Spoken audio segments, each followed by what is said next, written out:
Um, okay, and we are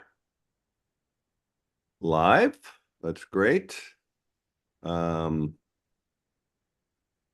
okay, let me stop sharing here so we can get, but Julio, welcome to Climate Chat, and hello to everyone out there. I'm your host, Dan Miller. Today we have a very special guest, the Carbon Wrangler, Julio Friedmann, who is chief scientist at Carbon Direct. I've actually known Julio, I think it's been about 10 years. He and I are going around to the same carbon capture circles and going to the same conferences and being on panels together and things like that. And I will note that when we first started doing it, there were only a few people in the room. And then as interest grew in carbon capture, we saw more and more. And I think by the last time we were in a panel together, it was standing room only. So I think that says something about the interest in the subject. But today, I'm going to be asking Julio a bunch of questions about carbon capture. Both he and I have gotten objections or questions. Can it work? Can it really scale? Can it make a difference? And we're going to talk all about this. Well, actually, Julio's going to talk. I'm going to be asking the questions. And just to give you just a bit of background, I'll read a brief intro, then we'll ask Julio to tell us a little bit more. So Julio Friedmann recently served as Principal Deputy Assistant Secretary for the Office of Fossil Energy at the Department of Energy, where he was responsible for the DOE's R&D program in advanced fossil energy systems, carbon capture and storage, CO2 utilization, and clean coal deployment. More recently, he was a senior research scholar at the Center on Global Energy Policy at Columbia. He has held positions at Lawrence Livermore National Laboratory, including Chief Energy Technologist. Dr. Friedmann is one of the most widely known and authoritative experts in the US on carbon removal, CO2 conversion and use, hydrogen, industrial decarbonization, and carbon capture and sequestration.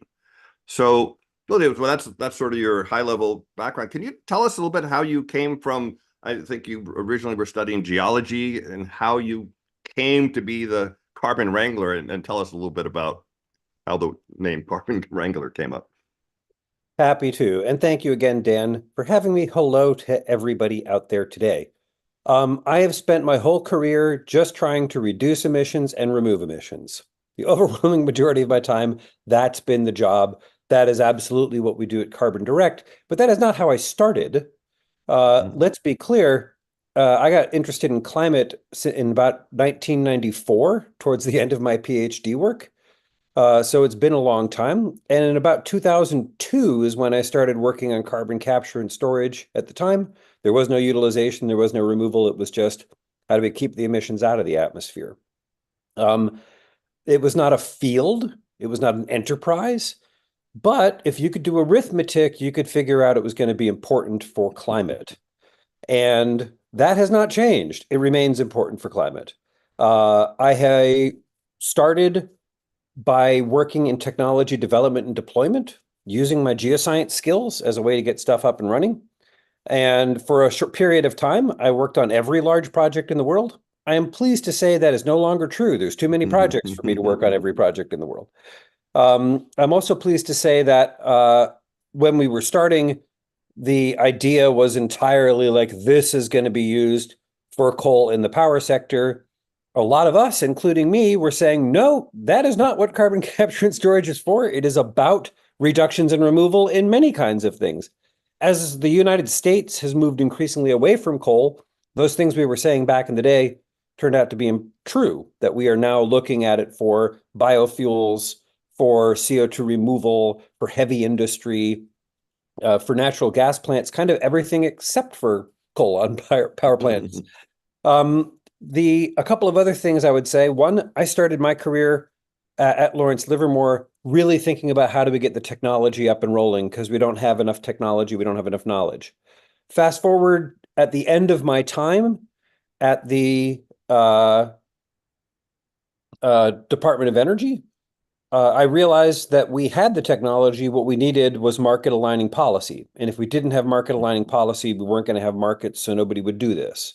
Mm. So I went to Columbia and was there for 5 years. After that, we had enough market aligning policy. It was clear that what needed to happen next was capital deployment. We needed to spend money to build the plants, operate them, to do the things we needed to do. That's a private market enterprise. And so I moved first from serving the public to develop technologies to then working to try to bring public alignment with climate, and then ultimately now trying to field climate solutions. And in that context, I've really focused on the hardest stuff, the hard to abate sectors, steel, cement, aviation, maritime, biomass, carbon removal, all of these things that are very hard, but every bit as important, every bit as required as the other things that we need to achieve our climate goals. Great. So your chief scientist, you kind of alluded to this at the end, your chief scientist of Carbon Direct. Can you just very briefly tell us what is Carbon Direct and what do they do? So Carbon Direct basically is two companies. I work at one of those, Carbon Direct Incorporated. The other company is called Carbon Direct Capital. That is an investment fund. That is not where I work, but that's money that goes to work in developing carbon tech, carbon removal, carbon capture, CO2 to products, and clean fuels, things like hydrogen and ammonia and sustainable aviation fuels. Where I work is Carbon Direct Incorporated. We help companies field, deliver, achieve carbon reductions, carbon removals, and we do it through science. We do it through the rigorous application of knowledge and expertise so that that money is well spent and the climate goals are achieved. You can think of us in that regard as an advisory company. We do everything from helping companies look at their own footprints and figure out how to really understand what causes their emissions, scope 1, 2, and 3. How do they find solutions that they need, whether it is clean fuels or CO2 removal or efficiency or clean power? We help them find the stuff that they need to find. We want them to understand this changing landscape of policy, of equity and justice, of all of these things so that they can make sound decisions. And in fact, Carbon Direct has a fairly large policy practice and a fairly large environmental justice practice. Actually, just maybe before we get to the other thing, you made me realize I should ask you a question. A lot of companies are in the business of buying carbon credits to offset their emissions, And yet, I believe Carbon Direct is not selling carbon credits. They're selling carbon removal. Can you please tell us the difference between the two? Also, to be clear, we're not mostly we're not selling. We're not buyers and brokers. Okay. We don't arbitrage credits. Like that's not our business either. We're not an exchange. We're not a certifier. It's easy for people to misunderstand these things because we don't look like what other things are in the market. Okay. But to your question, Dan, first thing to say, I think offsets is a four-letter word. I don't think we should use it. It confuses people. It misleads people. It smells like buying indulgences in the Middle Ages. Like that is not what we are involved in as a company. We are involved in reductions and removals, and the carbon credits, which we help people find, and which on occasion we sell ourselves through our own supply, those things are all carbon removal credits right now. And the point of a carbon removal credit is you demonstrate that you have pulled CO2 out of the air and oceans, and that's the service that's provided, and that service is what the certificate or the credit represents. And then some other people that are other kinds of credits that are not really the same thing. They might promise to plant some trees or not cut down a forest or not do something bad that would make it even worse. And they sort of pay a little bit of money for that and feel good about it. But that's not really the same thing as grabbing a ton of CO2 and taking it out of the air, putting it back underground. So there's a whole bunch of credits in the voluntary carbon market that are avoidance credits. We're not going to chop down a tree. We're not going to build a power plant and instead build renewables. We generally have not found quality representation of those things. So we don't do that. Similarly, in reductions, there are some very good reduction credits out there. Things like destruction of methane or NOx, things like efficiency projects, waste management, cook stoves. In the cook stove arena, there's a mix of things, some good credits, some not so good credits. Mhm. But those are not removals, those are reductions. You were emitting this much before, you make some effort, and now you're down this much. Um, and we spend a lot of time at Carbon Direct explaining to people, understanding ourselves what constitutes high quality removals. And in fact, those high quality removals are on our website. We have published now for 4 years a set of documents with Microsoft in which we explain what Mhm. the criteria are for high quality removal. And if you are tall enough to go on that ride, we're interested. We Mhm. want to figure out how to bring your credits to market or find a buyer within our client stack, whatever. Okay. By the way, so before also we dig into the more detailed stuff, here are some phrases. Carbon capture and storage, or carbon capture and sequestration, Mhm. CCS, direct air capture, DAC, carbon dioxide removal, CDR. Can Mhm. you tell us a little bit about what these mean, how Yes. they are linked together, and how they're different? Happy to. Again, it is easy to be confused by these things, in part because some people willingly shove all these things together, even though they're really quite different. So let's start with, at its heart, carbon capture. Carbon capture means you are taking CO2 either from a point source, like a power plant or a cement plant or a biofuels refinery, and concentrating that CO2 so that you can do something with it. And that requires some capital, that requires some energy and some work to do that job. To separate CO2, whether it's coming out of the air or coming out of a smokestack, you're doing that in order to do something positive for climate. That's the reason. There's no other reason you do these things. That's one, carbon capture. Carbon capture and storage is basically taking that carbon dioxide you have separated and then storing it effectively permanently in the ground. I like to use the word indefinitely, but many hundreds, thousands, possibly millions of years, you store the CO2 underground. You're basically returning it from the earth where it came from originally in most cases. Okay. So that's geological storage. So carbon capture plus geological storage is CCS. There's also a term which people use called utilization. Mhm. Carbon utilization is taking that CO2 and recycling it or using it for something. Most typically in the past, we have used CO2 for enhanced oil recovery. Happy to talk about that. There's good Yeah. reasons to do that, and there's good ways to do it as well. It is also the case that now we are turning CO2 into everything. We're turning CO2 into concrete, into fuels, into building materials, into all kinds of things, into chemicals, plastics, fertilizers. We're turning that CO2 into the things we want using ideally an atmospheric source or a biological source instead of a fossil source. Then two more terms that you mentioned, carbon dioxide removal. Carbon dioxide removal is a whole bunch of things you can do that pull CO2 out of the air and oceans. Okay. Mhm. That is not stopping emitting, which is what most carbon capture is. Here you're unemitting, you're taking it back. That typically costs more and is more complicated and more expensive because those streams are more dilute. There's lots of technologies that do this. Most of your audience is familiar with one, trees. Trees are a perfectly good technology to take CO2 out of the air. They have limits in terms of rate, nutrients, land, all these things, but it's a good path Permanence. to do Permanence. it. Permanence is another one.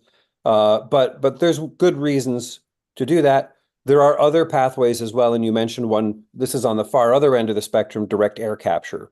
Direct air Mhm. capture is basically like the reason you vacuum up after a party. It's getting the stuff that you get. It's very hard to get any other way.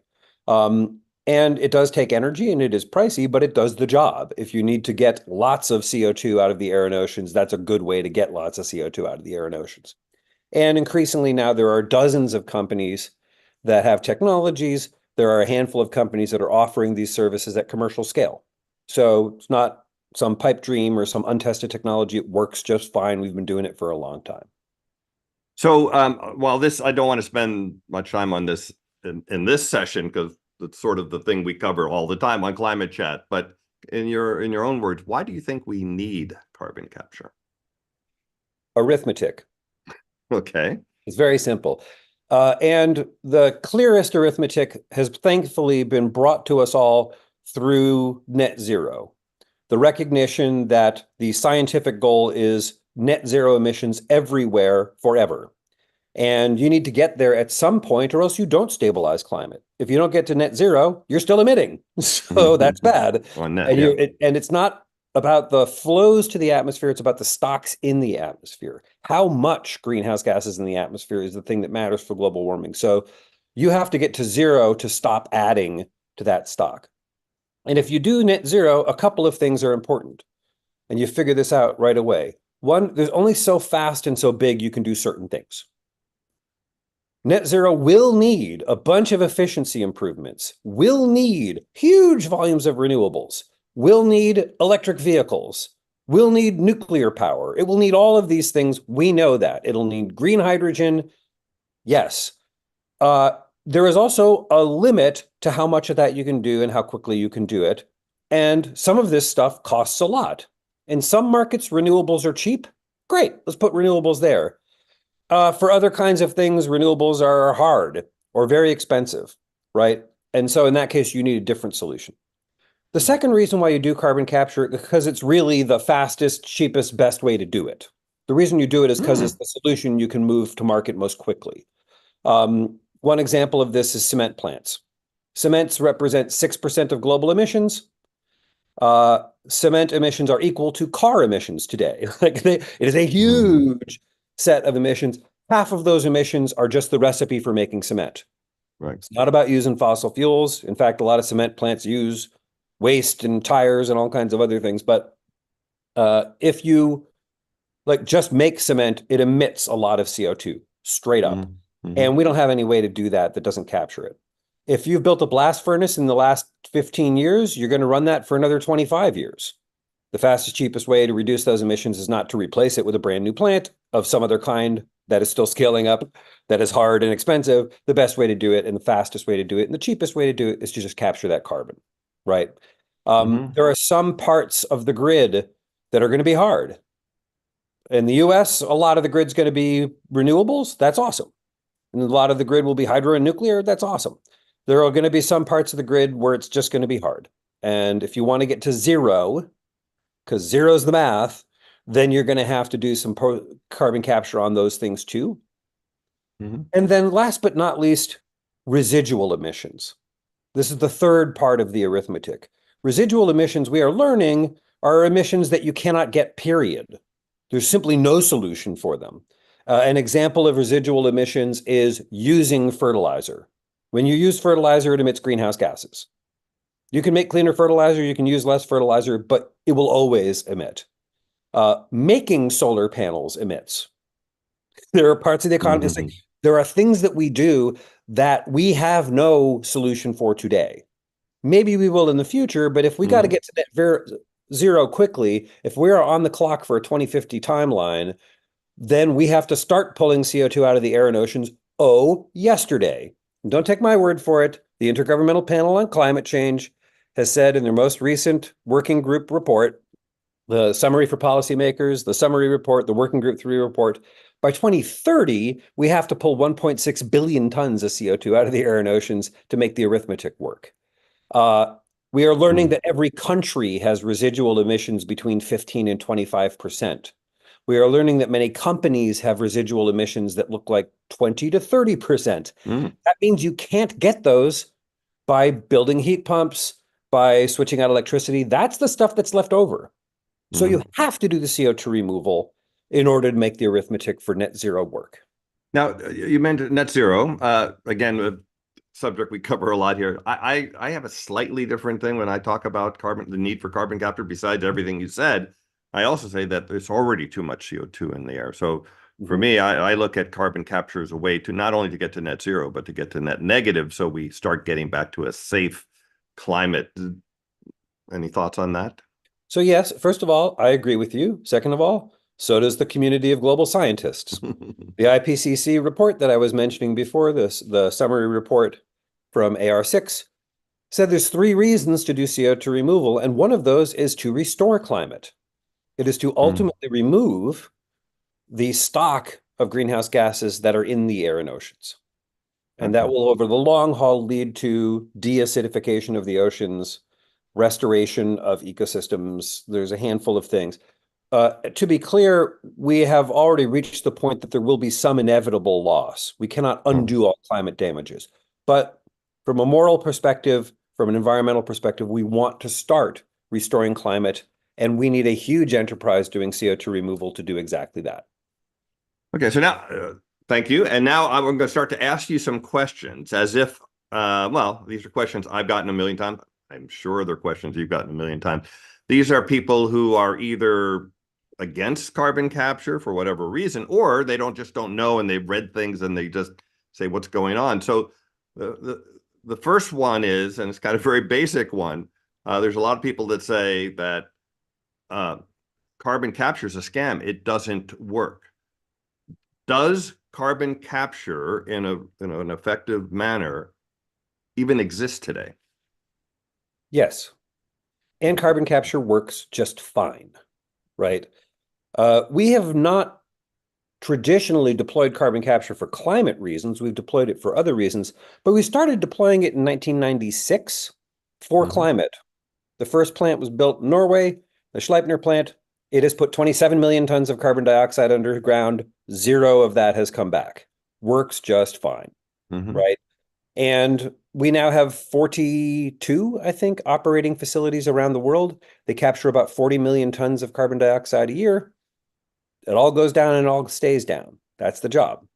And and we are doing that for climate, meaning we are monitoring it and measuring it. We are demonstrating that the CO2 goes down and stays down. We are paying a premium to do those things in order to not emit, which is exactly where we want to end up.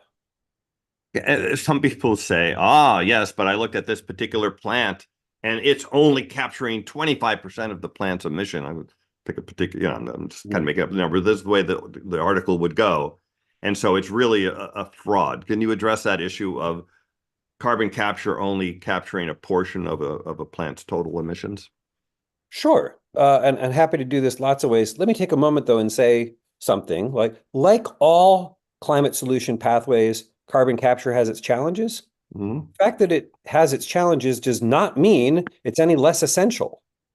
We still need it. We still need it huge. The IPCC, the International Energy Agency, the governments of the world have all said this. I think 37 countries now have carbon capture as part of their nationally determined contributions. It's not a scam. It's one of the things you do for climate, right? But when people point out the problems, sometimes I'm like, well, that's not a problem. But other times I'm like, sure, that's a problem. This is how we hope to fix it. Because we need to fix it to get the job done. So this example you just gave of well, you're only capturing a portion of a power plant's emissions. The answer is yes, because that was what the project design was. The project design was to capture a portion of the plant's emissions. If you want to capture more, we can capture more. Someone has to pay for it, but yes, we can do more of that. That doesn't mean it didn't work. It actually worked as designed. It was just designed to capture 15% of the emissions. Let me also say that argument is like saying to the solar guys 20 years ago, hey, look, you're only powering a portion of a neighborhood. That proves you can never scale or do more, which is also ridiculous. Of course you can. You just need to spend more money and do more work and get more things up. And what about the ones, and I didn't look into the deal, but there's a plant in Perth, Australia, that that articles have come out. It did not succeed. And then people say, aha, carbon capture doesn't work. Have there been some examples where carbon capture systems haven't worked as well as hoped? Yes, of course there have. Let me start by sort of one of the big failures in the carbon capture community. This was the Kemper project in Mississippi. And here they spent a lot of money. I think the total was $7 billion to build a plant that never turned on. And that was kind of bad for everybody, including the builders, including the owners, including the ratepayers. It was just bad all around, right? So you do what you can. But again, there have been some spectacular failures of all kinds of energy technologies. It's one of the things, these are all hard things you learn by doing. Gorgon was the plant in Australia that you're talking about. Okay. It's actually not in Perth. It's north of Perth in the Northwest Territories, Northwest Shelf of Australia. Okay. It's managed out of Perth, but it's not in Perth. I see. Anyways, that was a very ambitious plant to take CO2 coming out of an LNG facility and re-inject it to have minimal environmental impact. Without pointing fingers at anyone, including the operator who's Chevron, mistakes were made. Like there were things that could have been done differently that were done poorly. Again, this is part of the human enterprise. Can this be done better? Yes. Is this already being done better? Yes. An example of a place that's already being done better, Qatar. Qatar is basically taking CO2 from its LNG and synthetic gasoline facilities at a site called Pearl and reinjecting 7 million tons of CO2 a year. And it works just fine. Okay. Right. Well, actually, you're kind of leading me to another question. Mm-hmm. And that is that oil companies seem to like carbon capture, as you just mentioned. Mm-hmm. Exxon, carbon engineering was bought by Oxy, an oil company. So there's like interest in it, and it appears that they seem to like it because it would give them the ability to maybe to keep doing their fossil fuel emissions, which to many people seems like, well, that's that's a big problem. Can you and therefore they say that invalid if an oil company likes carbon capture, that by definition then carbon capture is bad. Can you jump in on that particular issue that comes up quite a bit? Sure. So let's start by saying that carbon capture is not business as usual for oil companies. It is a radical departure from business as usual. Business as usual is they keep emitting into the air and oceans. Mm-hmm. Carbon capture is spending a whole lot of money to not do that. Mm-hmm. Take your pick, guys. Do you want them to keep emitting, or do you want them to pay more money and emit less? Like that's actually what we're talking about, really, right? And Mm-hmm. there are good reasons why some people dislike fossil fuel companies. That's fine. Let me say there is an enormous trust gap that has grown up because of that. There are many environmental groups, there are many communities that simply have a experience with fossil fuel companies that's terrible. Living in Cancer Alley, having your land pulled up, explosions in your community, whatever the specifics are, right? So I'm not waving away any of that. There are real problems with all of these things. Great. Uh, that trust gap is real. Still got to overcome it because we still need to deploy this technology. And oil and gas companies, energy companies do some things very, very well. One of them, put things under the ground. They're very, very good at that. They're good at managing the subsurface. Two, spending $3 billion. Not a lot of companies in the world make big capital commitments and build enormous facilities, but energy companies do. They know how to execute projects and manage them well. Three, technology development. They're good at engineering. They have incredibly skilled teams of people. I could go on, but all of these things means that their core skill set is actually well suited to carbon capture. Mm-hmm. For many years, energy companies tried to become solar and wind companies and failed. It turned out they weren't good at that, right? I would be perfectly happy to have other companies like Ørsted, which was an oil and gas company and now is a renewable power company, like they succeeded. Awesome. You guys go and do that. Companies like Renew, companies like EDF, companies like AES, you guys want to build renewable power projects? Awesome. You're very, very good at that. You should do it. Let the oil and gas companies do the thing they're good at, which in this case is managing carbon. But along the same lines, but a slightly different nuance. Uh, Carbon capture is viewed by many as what is called a moral hazard, in the sense that, and you kind of alluded to some of your comments, that if we do carbon capture, that could mean that the drive towards eliminating fossil fuels, which is necessary, will be slower because people will say, well, we're kind of offsetting some of this. And so it's going to, and I think, yeah, many people agree that we have to, we have to get to net zero as quickly as we can. And that means getting rid of fossil fuels, pouring on the renewables. And then this carbon capture thing is an excuse to keep doing the fossil fuel thing. It's a little different than what I said about the oil companies like them. This is sort of actually maybe more of an impact on policymakers. Oh, we're doing the carbon capture thing so we don't have to push as far on other climate action. So can you address what the moral hazard side of this problem or this Right. issue? So I confess I simply don't have a lot of time or patience for moral hazard arguments. They have always been wrong. They continue to be uniformly wrong. It is a way to proselytize without doing good things. Um, it is like saying because That's an interesting way to because of put the it. existence of Diet Coke, nobody will ever lose weight or go to the gym. Like it's just Mhm. not the right, truthful kind of statement. Mhm. Um, if you want energy companies to produce less fossil fuels, there's many things you can do. Among them, field a lot of electric vehicles. That's a great way to reduce fossil fuel demand, right?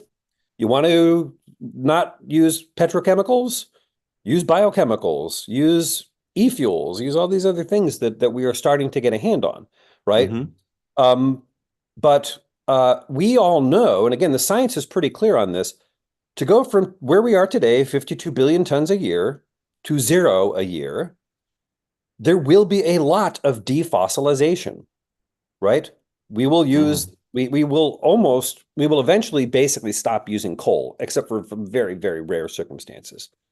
We will start squeezing out petroleum to much lower volumes than we're using today, and we will ultimately use less natural gas. It'll take longer to get there, but we will ultimately use less natural gas. But the work of climate is not defossilization. Defossilization is one of the things you do. Decarbonization is the work of climate. We have to get to net zero emissions, Mhm. right? And that Mhm. same argument, like, oh, like it might be smoother as part of the energy transition if you do that. That's a moral hazard. I'm like, no, that's a feature. It's like there's less Mhm. dislocations for jobs, there's less political blowback. Mhm. Oil companies spend more money. Like what's I don't see the problem here. Like why Well, are people fighting this thing that actually reduces emissions and does the things that you want them to do? And again, this I think a lot of that boils back to the trust issue. Again, one of the things we know is that some energy companies have willfully gotten in the way of progress. And some of them still do. mhm. Like we're seeing that too.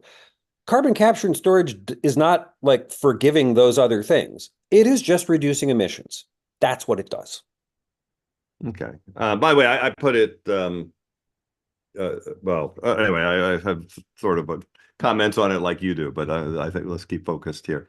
Um, Mark Jacobson of Stanford and Bob Haworth, and by the way, I interviewed Bob long ago on Climate Chat, of Cornell, published a paper a couple, 3 years ago now, where they said using carbon capture, I think it was in a hydrogen, I'm not sure, but using carbon capture had more emissions than not using carbon capture. You know what Yeah. paper I'm So talking let me about? let me be real clear about this to your audience. That is untrue. That is Okay. wrong. What their paper actually said, in fact, many of their papers say is if you did carbon capture in a particularly stupid and crazy way, Yeah. then it would do more emissions, Yeah. By the which way, is, which I is not what reviewed people do. I Yeah. reviewed their paper before they published Mm. it. I'll just make my comment here, and I told them all Yes.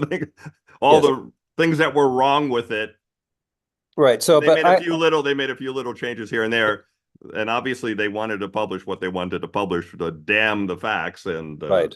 that's what happened. And I look forward to the day when the media will pay less attention to those two because they don't add light.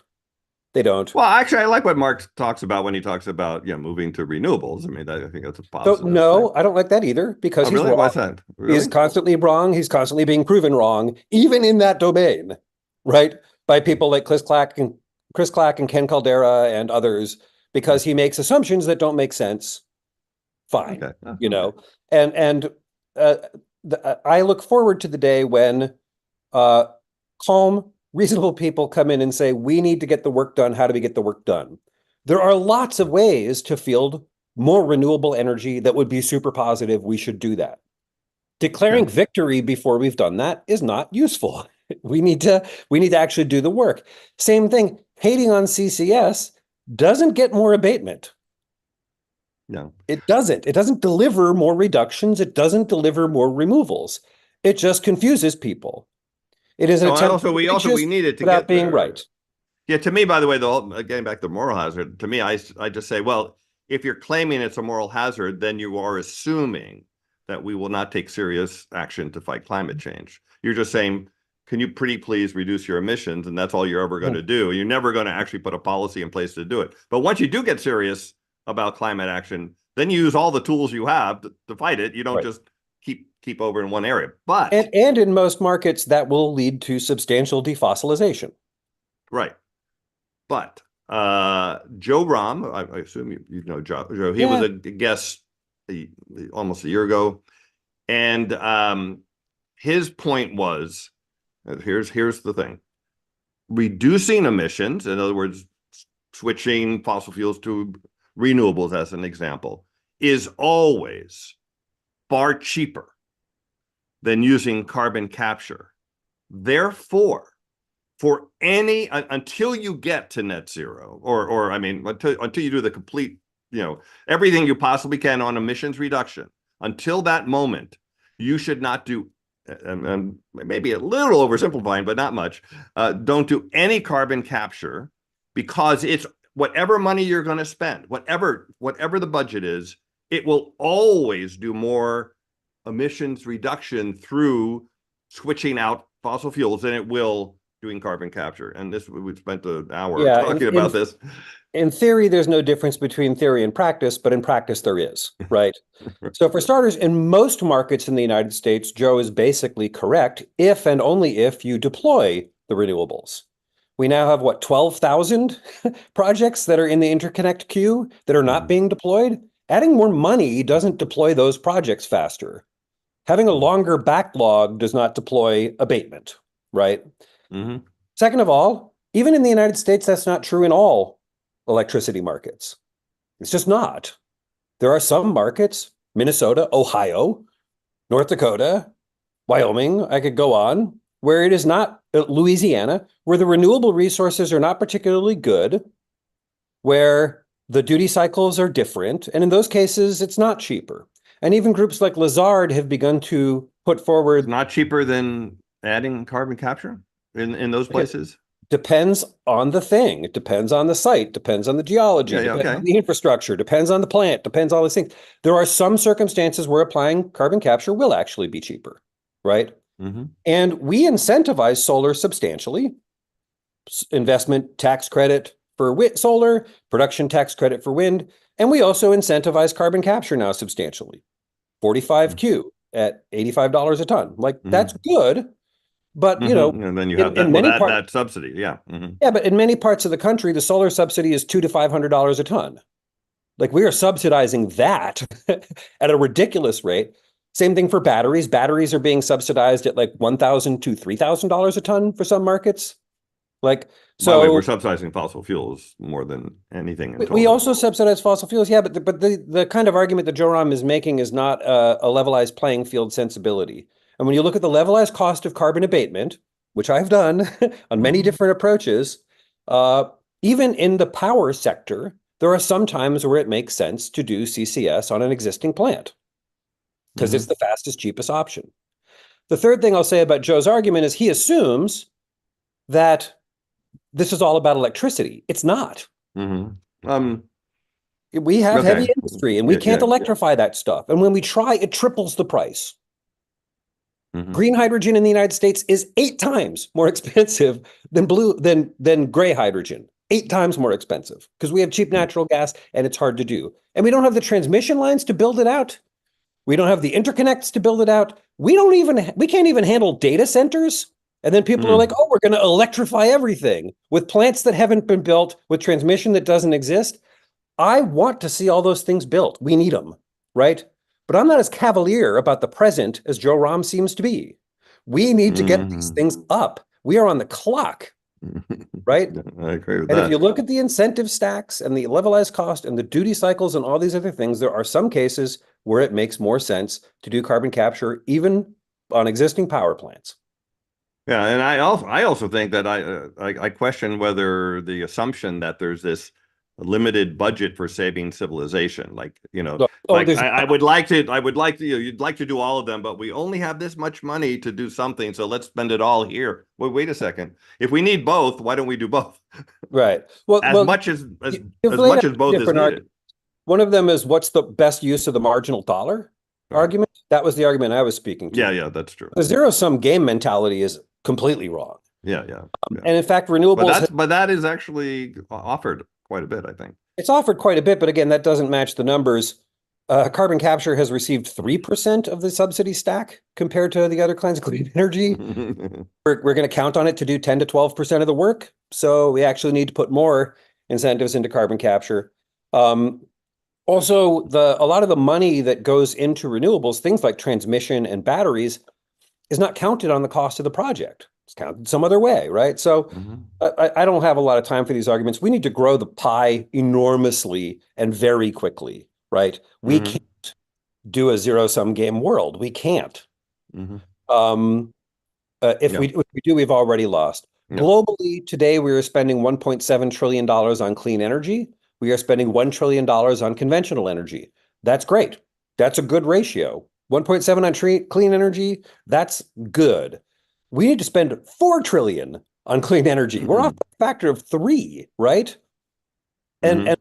we just can't at this time rationally, reasonably say, oh, well, we're just going to saw off 5 of our fingers because I think they're kind of icky. Like, no, we Mhm. have to do everything to tackle the climate giant. And if climate Yeah. change is the biggest, most existential threat in human history, we better treat it as such. We're going to put all hands on deck. We got to have all hands working on this. We got to invest in every kind of solution, including efficiency and conservation, including renewables, including EVs and batteries, including green hydrogen, including sustainable aviation fuel, including nuclear, and including carbon management. And I'll throw in including sunlight reflection methods, by the way, because I think it's far. But that's we certainly covered So that the on this program quite a bit. You have moral any hazard thoughts on that, will by the way? train the moral hazard people will be chasing that one soon enough. Oh no, no, totally. Oh, I did whole shows on that, on the moral hazards of that. Okay, so there's we're going to get a little more detail here. So there's carbon capture and storage, or carbon capture sequestration, CCS, and that is taking. I see that as doing carbon capture on a point source, as you pointed out. Let's just say a cement plant. And then there's direct air capture, which is taking CO2 out of the atmosphere. And just for reference for everyone, inside of a cement plant, it's 20+% of the flue gas is CO2. And in the atmosphere, it's 0.04%. So it costs more money to do from the air than from the cement plant. But my question actually is, from the climate's point of view, from the Earth's point of view, can it tell the difference between a ton of CO2 done via CCS, a ton, let's say from a cement plant, versus taking 1 ton out of the atmosphere and putting it underground? Um, the short answer to that is no. The atmosphere can't tell the difference. If you are trying to reduce emissions, okay, the atmosphere cannot tell the difference between an efficiency play, shutting off a fossil energy plant and repowering it with something else, or carbon capture. All of those things look the same from an emissions perspective. It is also true that if you emit 1 ton and unemit 1 ton, the atmosphere sees those as the same thing, right? Well, That sees that as sees that no emission, no as no yeah, emission. that as a balance. So if you emit 1 ton and remove 2 tons, that looks like 1 ton removed, no matter how it's done, right? Okay. Just the same way, if you take 2 tons that are emitting today and you emit it, improve the math and you reduce those emissions to 1 ton, that reduction of 1 ton is a stock into the atmosphere that is reduced, or sorry, a flow into the atmosphere that is reduced. Pulling the ton out as stock functionally is different, but when you're looking at the arithmetic of the atmosphere, no. The atmosphere mixes every 2 weeks fully, and so the carbon dioxide is pretty much spread evenly around the world. And uh, ultimately, we have to get to zero, which will be a mix of all of these things. Now, I think it is a little so CCS and actually using DAC to offset emissions is a way to bring ourselves down to net zero. I mean, I think eventually we're going to have to remove CO2 from the atmosphere beyond emitting it. I mean, we'll have to get Correct. to net negative, not just net zero. At that point, then you're left with getting it from the air at that point. Right. Correct. Um, Go yeah. ahead. So, however, okay, if along the lines, but DAC is a lot more expensive than CCS Mhm. because again, you're using, very dilute in the air and rather concentrated. So, if the way it sounds to me when I look at the press and stories about carbon capture, it seems like DAC is getting a lot more attention than CCS, even though that one costs a lot more. First of all, do you agree with my assessment that at least from a, I don't know, social media or press point of view, that gets a lot of more attention? And if so, why do you think that is? Right. So, first of all, let me touch on a couple of things you said. In every circumstance, pulling CO2 out of the air is more expensive than pulling it out of a smokestack. In every circumstance, we know that. This is not a surprise. Mm-hmm. If you cannot emit, you can do that first. If you must emit, then you can do point source capture. And if you still are stuck, then you will do CO2 removal some other way, right? And again, a case that I like to point to is airplanes. We're not flying less, quite the opposite. We're flying more. We're going to get some of that with sustainable aviation fuel. Maybe 60% of the abatement will be That'd be reductions good. from sustainable aviation fuel. The other 40% we're going to be stuck with. The only way to get those emissions out is actually by unemitting them. Part of the reason why the media likes direct air capture and is giving it so much attention is that it's new. You know, Mm-hmm. as a scientist, it's not exactly new. We've been doing it in submarines since the 1930s. But That's true. doing it for climate, having big boxes in Iceland or in Louisiana, that's new, right? And the media reports on what's new. And there's Okay. always a cycle in the media in which you're like, they're going to give this a lot of attention because it's new. And then haters appear and they're like, we're going to give this a lot of attention because people hate it. One of my favorite example of this, in the 1920s, the New York Times was doing that same thing with electricity. They were explaining electricity was new, and everybody's like, hey, electricity is great. And then they started running full paid edge ads on how electricity would kill everybody. Electricity would burn down Manhattan, all these No, things. maybe they were right, by the way, but because it Well, was all coming from fossil fuels, maybe there was they some were truth to all that. innovations have their pushbacks, all innovations have their enemies. And the media tells stories around points of conflict and so forth, and that's Oh, fine. okay. Job. I don't have a Well, problem. The actually, I fact don't even know this number, but maybe you do.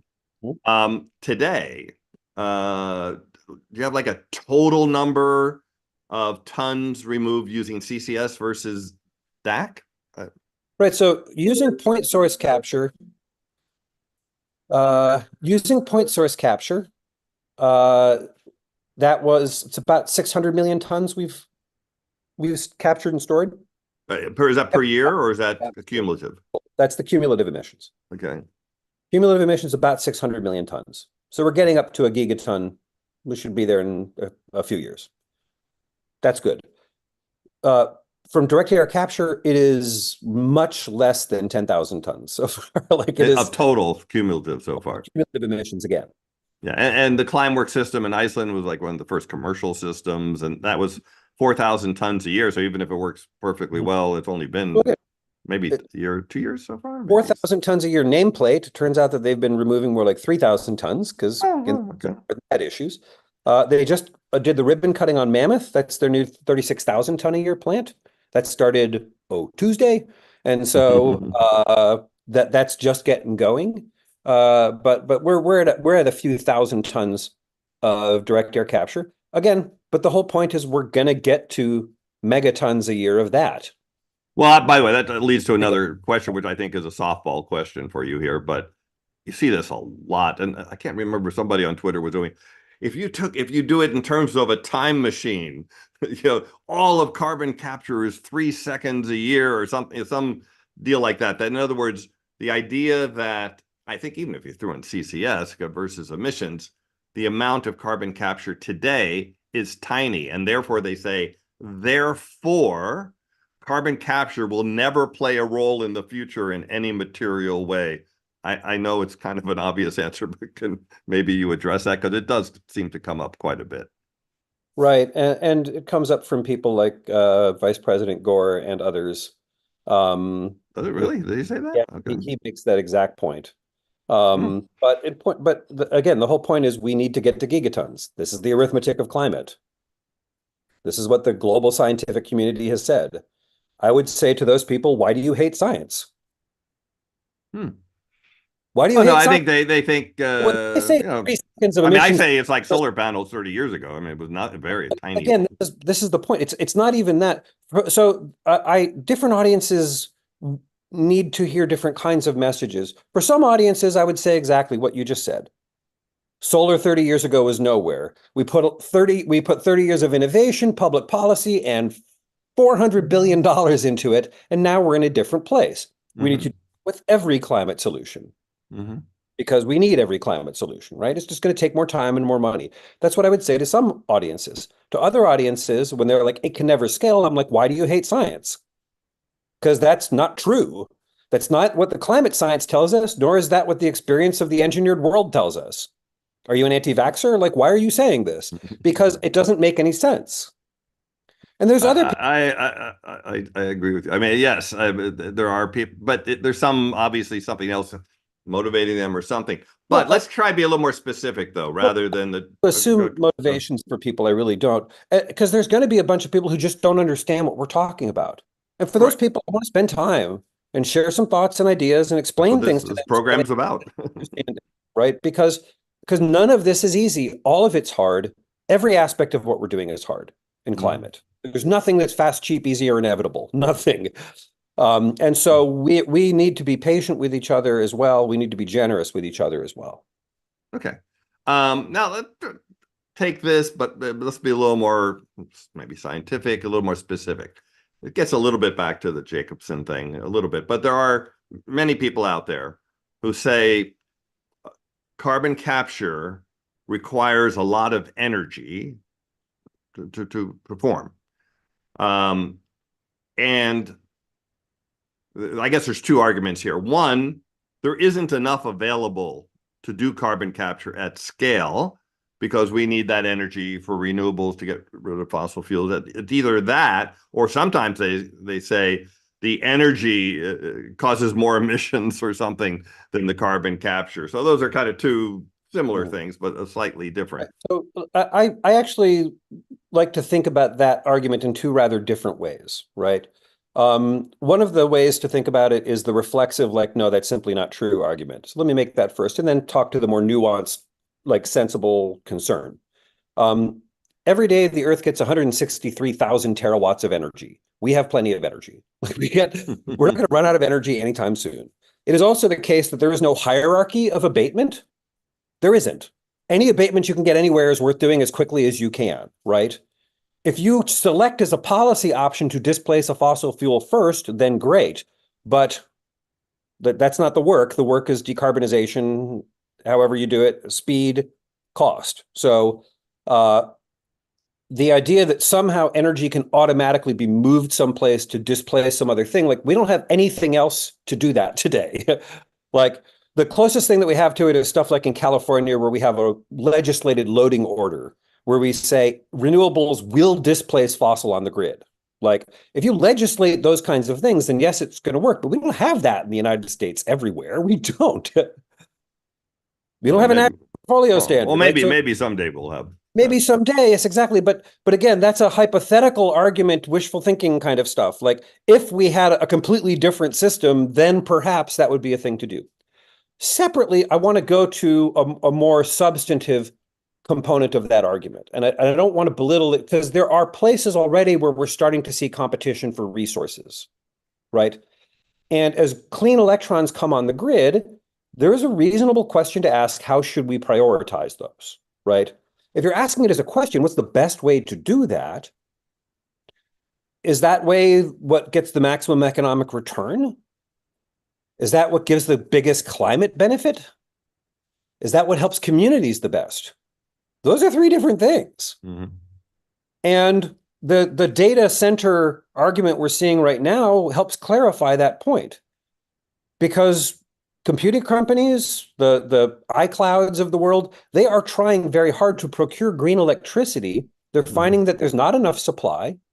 And if they buy it off the grid, then everybody's prices go up. So they don't want that to happen either. They're grappling with this fact, and they're trying very hard to pay extra money on their tariffs to reduce the cost to the consumer and just have them pick up the cost. Our system isn't configured for that either. It's not allowed under FERC orders. The Federal Electricity Regulatory Commission won't allow utility companies, won't allow technology companies to pay more electricity.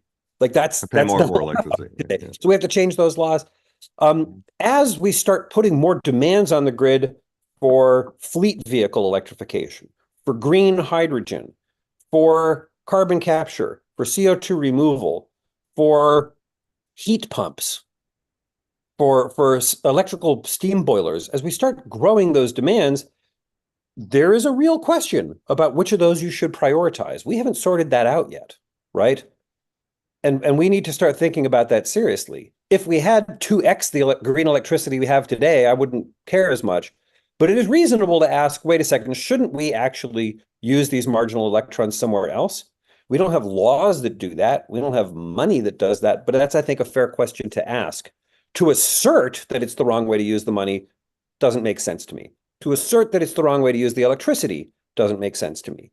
Because again, the climate doesn't care. Whatever, if you read, even in a maximizing climate benefit perspective, if you maximize efficiency, you maximize renewables in the US, we need 3x to 5x bigger grid, right?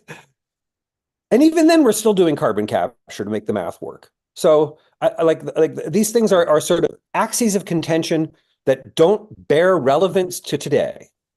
By the way, I also answer this question with something you haven't mentioned yet. And that is, I tell people that actually these systems, carbon capture systems, they use different methods. One sort of common method is called a thermal swing method, where you have a material that holds on to CO2 when it's cool and releases it when it's hot. And so you cool it off, you capture, and then perhaps inject some steam to release it, and then you cool it off again, and you just do that cycle over and over again. And I say that most carbon capture systems I am aware of use some form of what I call earth energy, not man-made electricity to run. And the Climeworks system in Iceland uses geothermal heat to release the CO2. It uses air, which is free, to cool the sorbents. And it does use some, quote, electricity to run pumps and fans and things like that. But any thoughts on the idea of earth energy versus, solar generated electrons? So we're starting to get better at geothermal now. In general, geothermal energy is pretty limited geographically, but we're starting to get better at it. Companies like Fervo, for example, are figuring out how to harness more of that. That question will then come up. Should we use that energy to run things like a direct air capture system, or should we use that energy to run a data center, thereby relieving the grid, or should we use that energy to displace fossil fuels? These are good questions, but we don't have laws that explain these things yet, and that's going to be hard to get. We can use low temperature heat to do some of this work. Great. All in favor of it. And if we can get that low temperature heat from a heat pump, or if we can get it from true geothermal energy, great. We should do that because that's a good way to use low grade heat to benefit climate in many ways. All in favor of such things. I'm actually excited about that. Are you excited about this low grade geothermal? I think it seems to be very well matched to carbon capture. I think it's available almost anywhere at 100 degrees C kind of number. We will see, but it holds that potential. Yes. This is one last thing about direct air capture and electricity use that I find sort of vexing in these conversations. Again, go to a place like Iceland. Iceland has no market. They have 50 gigawatts of geothermal energy. They have huge amounts of hydro energy. They have huge amounts of wind energy, and there's no market, right? It's a tiny place. They can't take those electrons anywhere. What they can do is they can turn those electrons into CO2 removal energy. Great, right? In other words, what you're saying is there's certain places on Earth, maybe not downtown New York City, where people are using a lot of electricity, but find the places where energy is abundant and the conditions are right for doing carbon capture, and do it there, because CO2 spreads all over the world. So anywhere you do it, it's effective. By the way, we're talking about air capture now, not point source. If you're talking about air capture, you can do it kind of anywhere as long as you have enough clean energy. And maybe that's in Rajasthan, India. It's got good storage, got great solar, got good wind and hydro. Like that could work. You could do it in Kenya. And the Great Carbon Valley is scaling up to do exactly that. There, CO2 removal becomes a vector for green development. It actually lets them expand their grid and bring more green electrons to people because today there's not enough demand to do that. So you need an industrial load. One of my favorite places would be Ethiopia. Ethiopia has incredible solar resources, incredible geothermal resources. Great. Maybe they can have a business like Iceland then, where they are getting paid to do this service for the world. My vacuum cleaner uses more electricity and more energy than me picking stuff up off the floor, but I do both. I pick stuff off the floor and I use the vacuum cleaner. Like, this is what cleaning the house looks like. The same thing's true in climate. Okay. I want to take it a little bit bigger, and we talked about a whole bunch of objections, but take it a little bit bigger picture. First of all, your view on whether, I mean, again, made this a softball question, but your view on whether carbon capture can scale to the gigaton level that we need from the, and what time frame do you see that as being possible? So first, unquestionably, yes, we know it can. And again, climate science tells us we need to, so I hope we can on the time scale we need. One of the many advantages of carbon capture as a system is it's entirely earth-abundant materials. There's no choke point of critical mineral supply, any of these sorts of things. It's all made out of stuff like nitrogen or aluminum. It's made out of stuff that is broad and ubiquitous and for which there are large supply chains. So we can get there at some point, right? In order to move things forward, that's entirely on us. It's really Ohm's law of finance. Money is like voltage; it overcomes resistance. And so, if this is one of the things, like when 45Q began, this is the tax incentive in the United States to pay for carbon capture services. It started in 2007 at $20 a ton. Capturing carbon from a gas plant at that point cost $180 a ton. It's not going to go very far. People don't work for hugs. They get paid just like everybody. In 2018, that was increased to $50 a ton, but the cost for capturing from a gas plant was still like $130 a ton. Okay, well, still not going to make it. Now we're at $85 a ton. That's good for a bunch of stuff. That's good for cement, for some steel, for some coal, for a little bit of gas, for ethanol. Like at that point, $85 a ton is enough to get those things going. If you wanted to really get a lot more carbon capture deployed, there's lots of ways to do it. In the US, we like lollipops, so we could increase that number. I'm not going to get into whether or not that's sound policy. I'm just not. Like, it's one way that you could do it. Another way you could do it is say zero carbon electricity standard. The entire United States, zero carbon electricity standard. You got 11 years, folks. 2035, go. Whoever can get there fastest and cheapest wins. And if solar and batteries is fastest and cheapest, they'll do that where they are best, right? And if there are parts of the grid where CCS is the thing to do, great. A zero carbon electricity standard would do it. And a global standard for clean steel would get deployment in the steel sector. Okay. Like, there's lots of policy measures that you can do to incentivize clean behavior, right? In Europe, they're raising the price of the ETS. It's now between 80 and 100 euros a ton. Lo and behold, we're seeing carbon capture suddenly appearing in Europe because at those prices, it makes sense to deploy it there.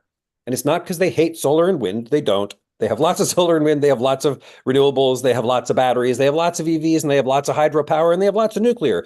They're doing it for those parts of the system that make sense. And at 80 to 100 euros a ton, you start seeing deployment speed up. If you want to see more of that, make it $120 a ton, and then you're going to see more of it deployed. Well, I kind of forgot, by the way, you mentioned the policy I think is really the best is you phase out fossil fuel emissions and let people figure out how to do it. But, if the problem of climate change is fossil fuel emissions, then let's get rid of fossil fuel emissions rather than indirectly try to do it through different incentive schemes. Well, that's a whole other discussion. Again, but I know zero politicians who wake up in the morning and think, what's the thermodynamic optimum? Like, they don't do that. They also, by the way, don't ever think about let's get rid of fossil fuels unless it's so far in the future that they don't mind saying it, like 2050 when they're not around. But so the big picture side of things, maybe just give us your view of where we are with carbon capture, let's say 5 years from now? How do you see it growing, establishing itself, maybe cost-wise, the progress it makes, and maybe take 5 and 10?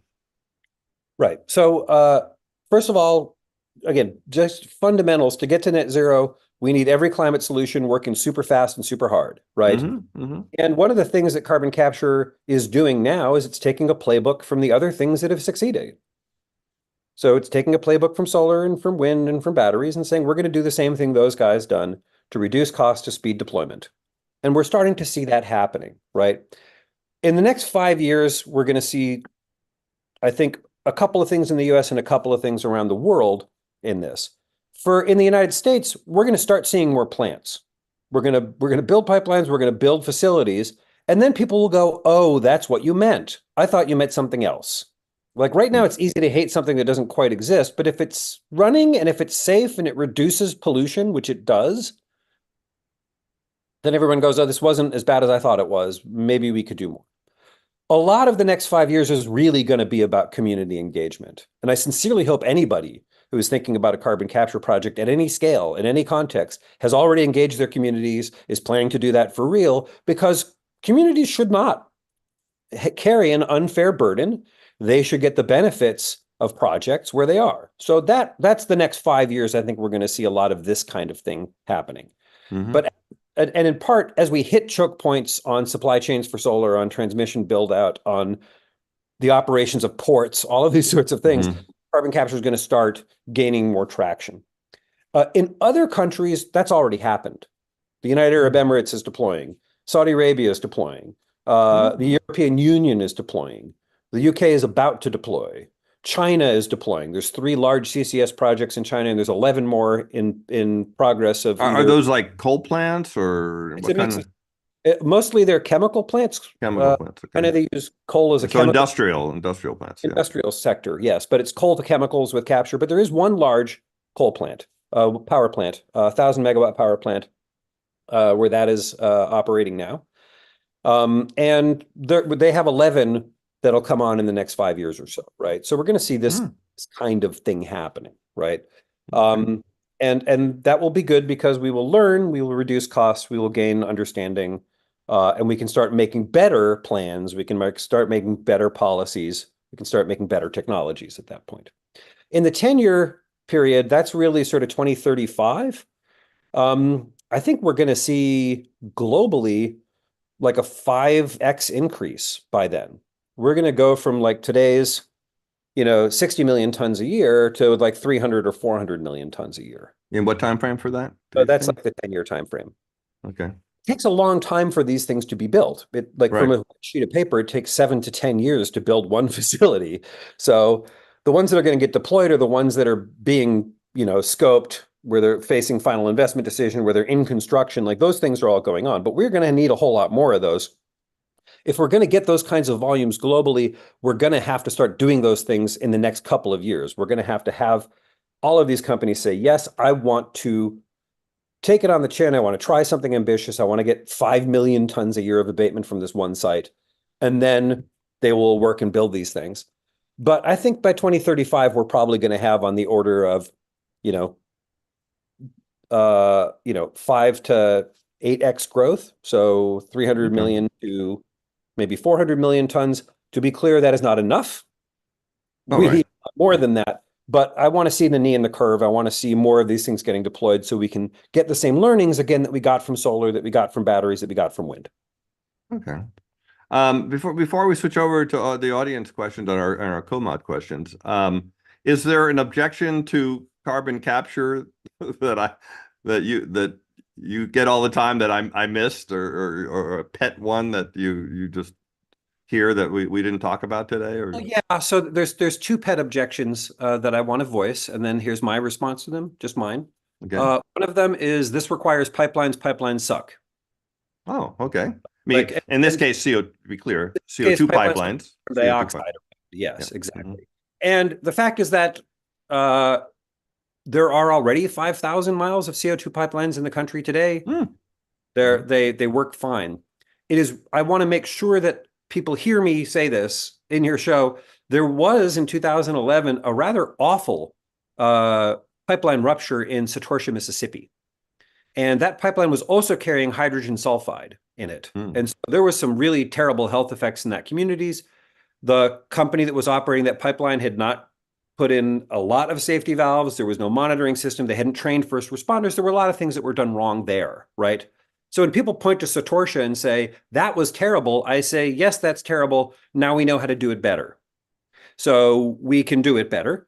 And you should hold people's feet to the fire. You shouldn't trust that it will be done better, right? But we certainly know how to do it better. And we have the Department of Transportation has managed pipeline safety for CO2 pipelines since 1972. Like there's 52 years of process and understanding here. And this was really the only substantial rupture in modern history. And people are like, well, you have to pay for that infrastructure. That's more money. It's like, well, yeah, we have to pay for all the infrastructure. We have to pay for the transmission lines for electricity. We have to pay for hydrogen fueling stations. We have to pay for all these things, right? So the fact that there's extra infrastructure cost is par for the course. But some people dislike the CO2 pipeline aspect, particularly because communities have to face these burdens. I would point people to the recent agreement between Tallgrass and the towns in Saline, Nebraska, where they cut a deal. They actually said, you're going to train first responders, you're going to give money to some local groups. We want royalties once the CO2 starts moving. And they were able to get to yes. So it's also the case that you can do things poorly, but it's also the case you can do things well. The second reason why, a thing that I commonly hear is that people talking about the environmental burdens of carbon capture. And this is again, people getting into the space want to understand it. The first thing I tell people is if you take an existing point source and you apply carbon capture, you reduce criteria pollutants. We have measured these at real facilities. You reduce sulfur, nitrogen, mercury, all of these things, because that's necessary for the carbon capture equipment to work. It doesn't work if those things are in there, so you have to pull them out, right? So you get reduction of criteria pollutants at those places, right? And people will say, well, if you need to use more methane, doesn't that increase methane leakage somewhere else? Doesn't that increase environmental burdens in some other community? My point is like, well, we know how to fix those things too. We are getting better at methane monitoring. We are reducing fugitive emissions. We are passing laws around fugitive methane emissions and leakage. Like those things are getting better too. So this is part of the how we get better at things question. But on that point, do you also see us perhaps 5 or 10 years moving away from fossil fuels running the carbon capture cycle and just using earth energy and maybe renewables or geothermal, for example? So you don't even have any methane in the system at all, except unless you're capturing. I think we'll start seeing those things. That's not the same thing as moving away. I think we'll have a couple of good demonstrations where we can show that works.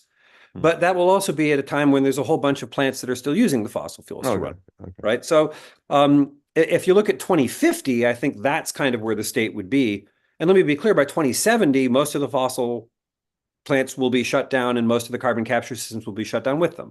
Not necessarily the air capture, but then we'll be doing a lot of air capture to reduce the burden. Different story, yes. But the point source capture, as we squeeze the point sources out of the system, this is something you do to get more abatement more quickly and a consummation to be wished. It is unreasonable to ask disadvantaged communities to pick up environmental burdens additional to what they are already bearing. And often what disadvantaged communities or frontline communities are facing is already quite awful, right? So it's reasonable for people to ask about that, and there are reasonable answers to it. This has to become a dialogue where trust is built, where experience is gained, where communities benefit. By the way, so I had one more objection question. I realize, and you mentioned this very briefly before, but there are also people say, when you do carbon capture, the carbon is used for EOR, which is enhanced oil recovery, which very quickly means injecting CO2 underground in order to pull more oil out of the ground.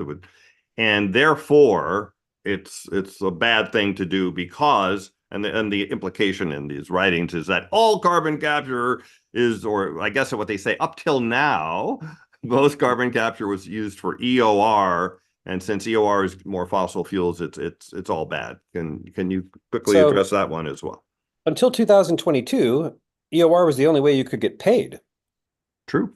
Right? But we changed the policy. In 2018, it was more cost effective to do EOR than pure storage, even at $50 a ton. In 2022, the amended 45Q flipped that. That is no Hmm. longer the case. It is the case that you make more money just doing That's right. CO2. Without EOR. Yeah, you get paid if you don't do EOR. You get paid more money. That's right. So before 2020, 75% of the projects that were announced were EOR projects. After 2022, 75% of the projects announced are pure saline storage projects. You put the Listen, right incentive in place, people do the right thing. If you don't want people to produce more oil, you pay them more to do more things. Like there's no mystery around this. It's really well, straight. I think what you said is very key. People don't realize that up until was you said 2022, was it? Yeah. The only way you would get paid to do carbon capture, and so Mhm. people are objecting, why are you doing carbon capture? You do EOR. The only possible way you could get paid was by doing EOR. They were the only people that pay for it Mhm. because the government wasn't paying you to. It's waste disposal, and you were allowed to pollute the atmosphere for free. But Right. great, that was a great answer. I want to turn it over now to some both co-mod and audience questions. If you are in the Zoom audience and want to ask a question, please use the hand raising feature so I can see you. But we're going to start with Stacy, one of our co-mods. Stacy, welcome. And what's your question for Julio? Julio, thanks for being here. Hello, Stacey. Um, I'll start with I'm the kind of like the layperson. I'm not a scientist, but this Mhm. is where I am every Sunday for 3 years or and more. Um, Transportation is my thing, and so I'm always into getting people to move differently. In the don't do it rather than continue to do it. And so some of the things you said, you had me on quite a roller coaster because there were some things that I was like, oh, yeah. I mean, because I agree, we've put it up there, it's not going away, and we've got to get it down. I do very much feel the slippery slope. And I want to thank you for explaining more about the storage because I thought that you just sort of injected it down there and sealed it up and it was done, not like that you had to manage it. And so now I'm thinking about um, basically how we have to do more things to keep it in check. And so it went from being something like, well, I know we have to do it and just put it down there to, oh my God, what are we creating? Mhm. So you mentioned just now about the changing the policy 2022, how the switch Mhm. flipped. I'm wondering, is there, I think what would probably lend a lot more credence to this is um, flipping the other policy, the incentive stacks, as you said, to favor keep it in the ground. Is there any Wait, work, wait, wait. Say, I want to be clarified. So you're talking about keeping fossil fuels in the ground or the fossil CO2 in the ground? fuels, Yeah. fossil Because fuels, I thought because you also asked a question about whether it's safe when you inject CO2 in the ground. We didn't really talk about that. I As a, wasn't I never oh, questioned the safety of it because I just thought you put it down there and sealed it up well, and you now it's do. You essentially do. And maybe, Julio, That's you should basically what address the safety, permanence, et cetera. If you do put CO2 in the ground, does it stay there? Does it stay there for a long time? And but is it the relatively safe? The Earth's crust is well configured to store CO2. If you choose a good site, and we know how to choose a good site, it will stay down indefinitely. And you still, in order to get paid, you still have to monitor it. You have to validate it. The regulatory hurdles in the US are very steep to get a CO2 injection well. And you have to do a lot of work in order to get that permitted. But once it's there, we know how to do it. It's also the case that even after you stop injecting, an operator must continue to monitor afterwards to guarantee that it is done. So this is what the actual regulatory framework of the US looks like. And in most OECD countries, it's the same. so it would seem like using it for something would be more beneficial um, rather than storing it. Using CO2 to turn it into something, right? We Right. didn't talk about that. Yeah, maybe. We didn't talk about CO2 utilization. There are a couple of things you can do to recycle CO2. One of them is basically turn it into other rocks. You can turn it into cement and concrete. You can turn it into aggregate. This does not require more energy to do. So it is also the case that maybe you can get 1 billion tons that way worldwide, but not likely more, right? So if you want to use, we're probably going to be capturing and storing 7 to 10 billion tons a year. So 1 billion, great, but that's not going to be everything. You can turn CO2 into other things like fuels and chemicals and so forth. That is a thermodynamic loser. It takes more energy to do that than the fuel already had in the first place, right? But as we get better with clean electricity, when we start to harvest more of the 136,000 terawatts of energy that come to Earth every day, we can start thinking about that. And eventually we will have fuels. These are called e-fuels, where you turn CO2, where you capture CO2 from the air, you use green electricity, and you make jet fuel. Like at that point, that'll be a truly circular economy. There will be some small residual part of that you'll still need to remove, but like that'll be a better future. Okay, great. Yeah. Thank you. And just the last one is the policy. Is there any work being done from this sector about keeping oil in the ground so that we don't have to have that? Because I feel that part of the I know, at least for me, and I'm sure many others that are listening, part of the reticence of this technology is that it seems like it goes hand in hand, that slippery slope, and we would all just be better off if it just stayed in the ground. The fossil fuels. The Yeah. fossil fuel. Thank Right. you. So again, this is in theory and in practice, right? Globally, oil demand is up. Globally, oil demand is up. Globally, gas demand is up. Globally, coal demand is up.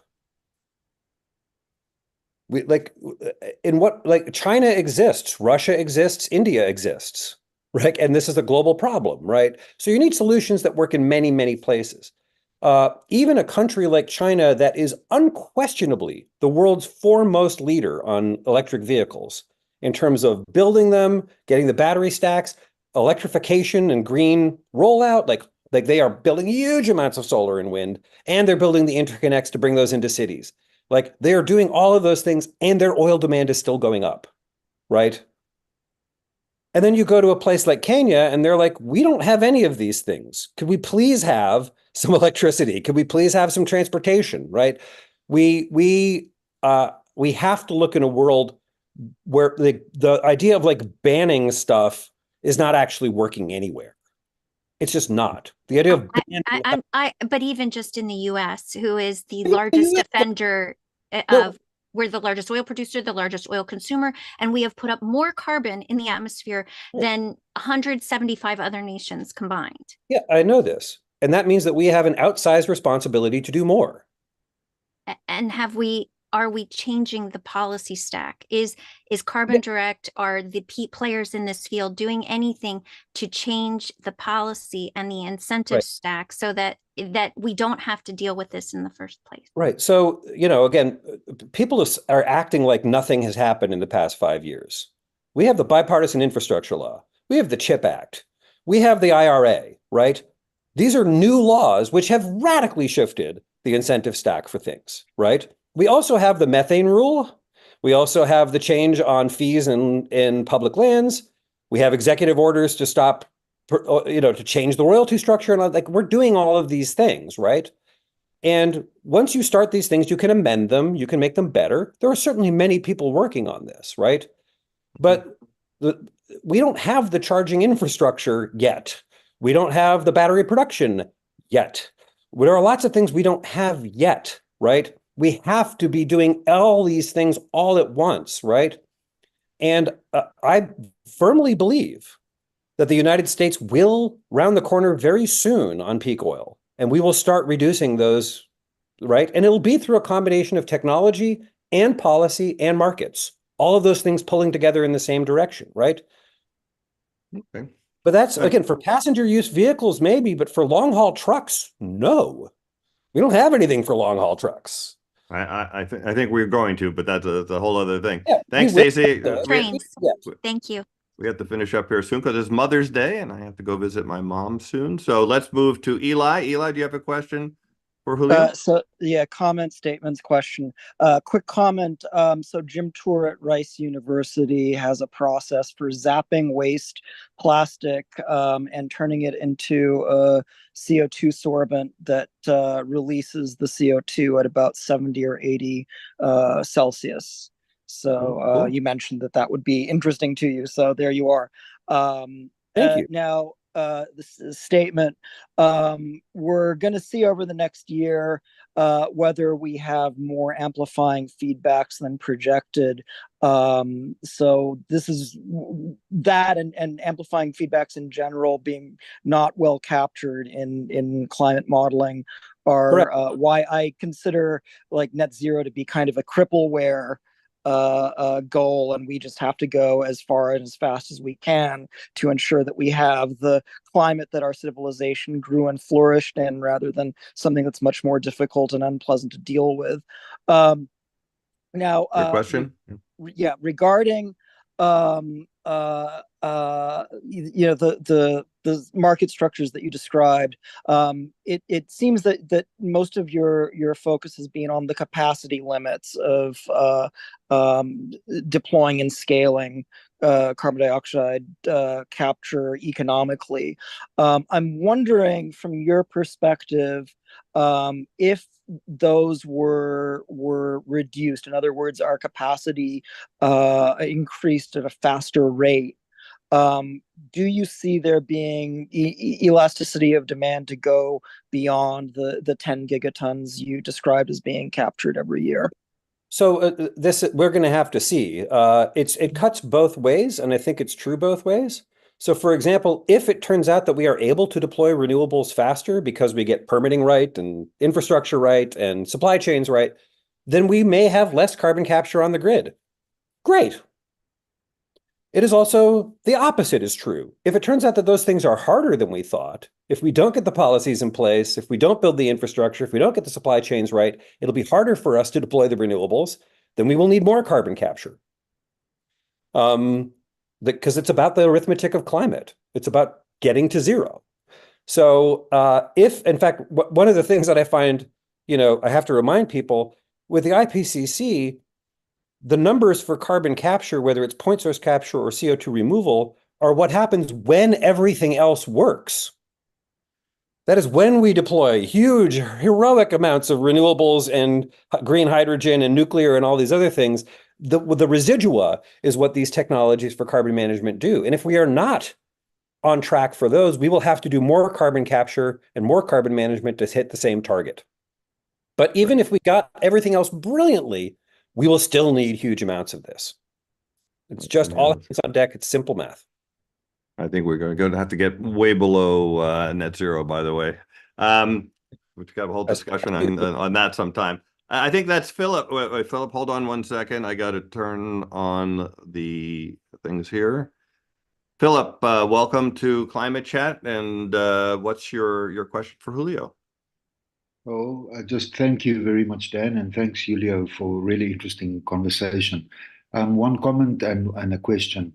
Comment with regards to forestry. You mentioned that trees capture carbon. We differ and say that forests capture carbon and that diversified forests capture carbon even better. Problem is, of course, that big multi or monoculture tree plantations are established in the name of capturing carbon, and that is just not true. It's just got too many impacts. My question is with regards to what is your thoughts on biochar for carbon capture and rewilding, land restoration and rewilding, and the value of that for carbon capture? Thank you so much. My pleasure. A couple of things. First of all, you're right. It is about forests, not about trees per se. And we have learned that multicultural deployment is, in fact, the way to have a healthier ecosystem and to get better carbon performance. So again, we are getting better at these things too. As we learn these things, hopefully we can do a better job. And that will hopefully include some true rewilding of various kinds. I think rewilding is also inevitable in the same way that carbon capture is inevitable. With respect to biochar, biochar is one of the forms of CO2 removal. Carbon Direct actually has customers who are buying biochar that we are reviewing, and we do sell some of it on our platform. And the best, like, you can do biochar with high quality and high durability. You have to, here the key question is, how are you sourcing your biomass? As you know, sourcing sustainable biomass is itself an enormous challenge. The history of that is poor. We have not generally done a good job of sustainable biomass sourcing. So this is another thing we have to get good at. But if you can, and if you do source biomass sustainably and well, then biochar becomes a fine way to store CO2 for very high durability, well over 100 years. Very good. Well, thank you. And thank you, Philip. Nadia, welcome to Climate Chat. And what is your question for Julio?